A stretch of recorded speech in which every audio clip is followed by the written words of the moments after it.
বিস্ফোরক বিদ্রোহী লেখিকা তসলিমা হাসিনার ফাঁসির সাজায় তার প্রশ্ন, বাংলাদেশে কবে বন্ধ হবে বিচারের নামে প্রহসন। বিস্ফোরক তসলিমা পাল্টা মোহাম্মদ ইউনূসকে ক্রিমিনাল দেগে তোপ দাগলেন সোশ্যাল মিডিয়ায়। তসলিমার প্রশ্ন, কেন শেখ হাসিনা শুধু অপরাধী, কেন মোহাম্মদ ইউনূস নন?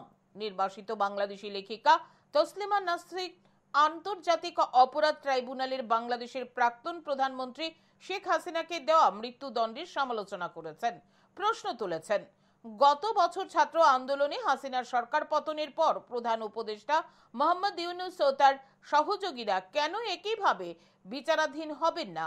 নির্বাসিত লেখিকা আইসিটির রায়কে কঠোরভাবে আক্রমণ করে জানতে চেয়েছেন কেন শেখ হাসিনাকে অপরাধী হিসেবে বিবেচনা করা হচ্ছে, কিন্তু প্রধান উপদেষ্টা মোহাম্মদ ইউনূস এবং তার জেহাদি বাহিনীকে নয়।